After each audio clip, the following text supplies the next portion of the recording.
Assalamualaikum warahmatullahi wabarakatuh.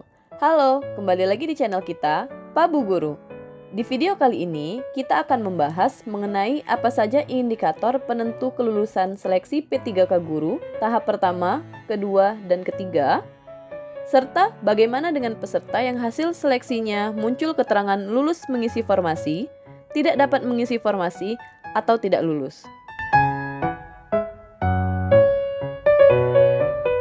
Namun sebelum itu, buat kalian yang baru pertama kali mampir di channel kita, silakan klik tombol subscribe dan nyalakan lonceng notifikasinya terlebih dahulu ya. Sekarang kita lanjut saja videonya.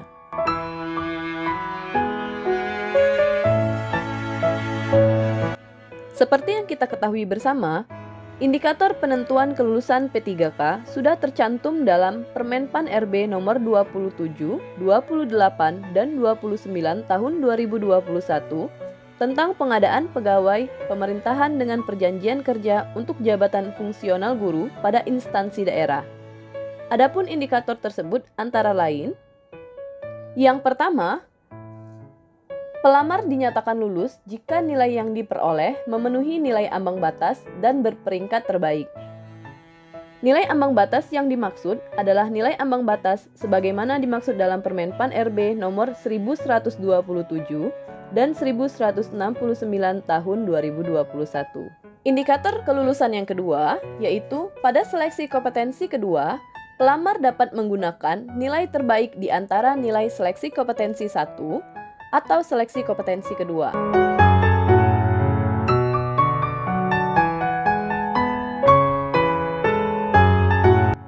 Indikator yang ketiga, nilai seleksi kompetensi 1 sebagaimana dimaksud pada nomor 2 hanya dapat digunakan jika memenuhi nilai ambang batas. Pada seleksi kompetensi kedua, pelamar juga memilih jabatan dan bentuk satuan pendidikan yang sama dengan seleksi kompetensi pertama. Contohnya, jika pada seleksi tahap pertama kita memilih jabatan guru PJOK-SD, maka di seleksi tahap kedua kita harus memilih jabatan guru PJOK-SD juga. Jika kita memilih jabatan atau satuan pendidikan yang lain di seleksi tahap kedua, misal kita memilih guru PJOK-SMP, maka ketentuan nomor 2 tersebut tidak bisa kita gunakan. Baik, kita lanjut ke ketentuan atau indikator yang keempat. Nilai seleksi kompetensi kedua sebagaimana yang dimaksud pada nomor kedua tadi hanya dapat digunakan jika memenuhi nilai ambang batas. Artinya, ketentuan untuk dapat menggunakan nilai terbaik antara hasil seleksi tahap pertama atau kedua hanya bisa digunakan jika nilai peserta baik pada tahap pertama ataupun tahap kedua harus memenuhi nilai ambang batas, serta peserta wajib memilih jabatan dan satuan pendidikan yang sama.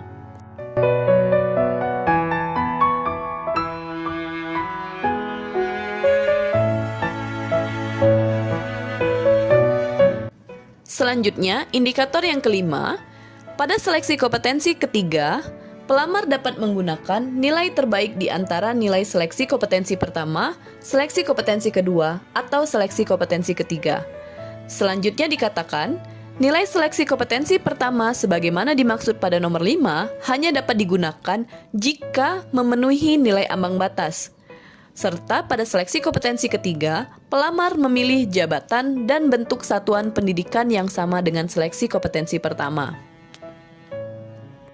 Lanjut dikatakan lagi, nilai seleksi kompetensi kedua, sebagaimana yang dimaksud pada nomor kelima, hanya dapat digunakan jika memenuhi nilai ambang batas. Serta pada seleksi kompetensi ketiga, pelamar memilih jabatan dan bentuk satuan pendidikan yang sama dengan seleksi kompetensi kedua.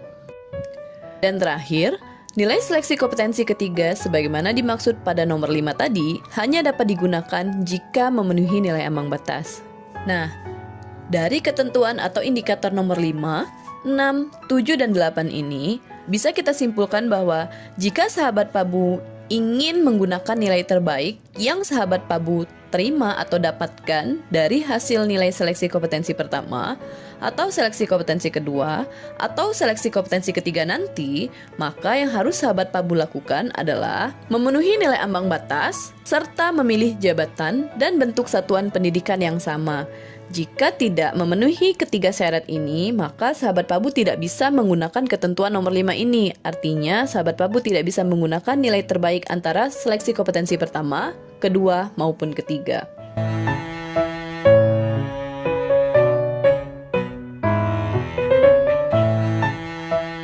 Lalu, bagaimana jika ada beberapa peserta yang memiliki nilai akhir yang sama? Maka ketentuan kelulusannya akan dibuat sistem perankingan secara berurutan yang didasarkan pada yang pertama, yaitu nilai kompetensi teknis yang paling tinggi. Jika dari beberapa peserta tersebut nilai kompetensi teknisnya sama, maka selanjutnya akan dilihat nilai kumulatif kompetensi manajerial dan sosial kultural yang paling tinggi.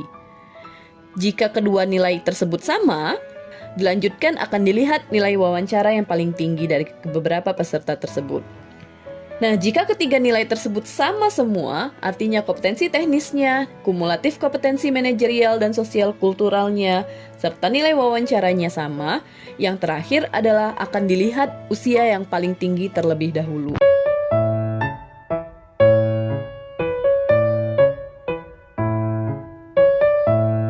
Sekarang, tentu sahabat Pabu yang mengikuti seleksi P3K Guru baik tahap pertama ataupun tahap kedua kemarin sering melihat keterangan lulus mengisi formasi, tidak dapat mengisi formasi, atau tidak lulus, bukan?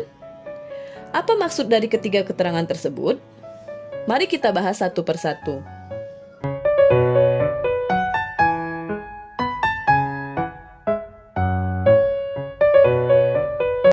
Yang pertama, keterangan lulus mengisi formasi. Arti dari keterangan ini tentu saja peserta tersebut telah memenuhi nilai ambang batas atau passing grade yang telah ditentukan dan dapat mengisi formasi yang ada.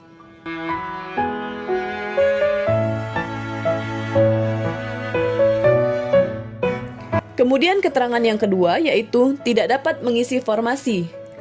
Arti dari keterangan ini, peserta tersebut sudah mencapai nilai ambang batas atau passing grade, namun kalah di perankingan karena ada peserta lain yang memiliki nilai lebih tinggi. Nah, untuk sahabat Pabu yang mendapatkan keterangan seperti ini di seleksi tahap pertama maupun tahap kedua kemarin, jangan khawatir. Karena pada seleksi tahap ketiga nanti, untuk sahabat Pabu yang mendapat keterangan tidak dapat mengisi formasi seperti ini, masih berpeluang mendapat kesempatan untuk mengisi formasi yang kosong dengan ketentuan sahabat Pabu akan disusun dengan peringkat terbaik dan jenis formasi yang diisi ditentukan oleh Kemendikbudristek kemudian.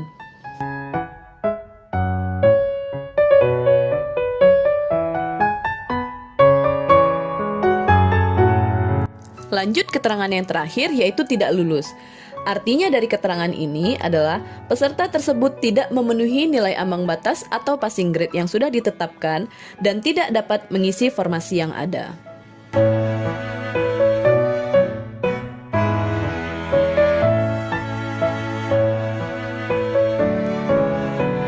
Nah, itu tadi video penjelasan mengenai apa saja indikator kelulusan di seleksi P3K Guru baik tahap pertama, kedua maupun ketiga, serta penjelasan bagaimana maksud keterangan di hasil seleksi P3K Guru. Semoga sahabat Pabu semua menjadi lebih memahami penjelasan kami, dan sahabat Pabu bisa mengambil sikap dalam mempersiapkan diri menghadapi masa sanggah. Jika menurut sahabat Pabu, hasil seleksi pada tahap kedua ini tadi tidak sesuai dengan ketentuan yang disampaikan di Permenpan RB nomor 27, 28, dan 29 tahun 2021. Untuk sahabat Pabu yang belum diberikan kelulusan, tetap semangat untuk berjuang kembali di seleksi P3K Guru tahap ketiga nanti. Bagi sahabat Pabu yang membutuhkan penjelasan lebih detail mengenai aturan-aturan ini, sahabat Pabu bisa langsung mengakses YouTube Kementerian Pendayagunaan Aparatur Negara dan Reformasi Birokrasi Republik Indonesia atau mendownload Permenpan RB nomor 27, 28, dan 29 tahun 2021 yang kami maksud di blog Pabu Guru Official. Linknya akan kami letakkan di description box di bawah.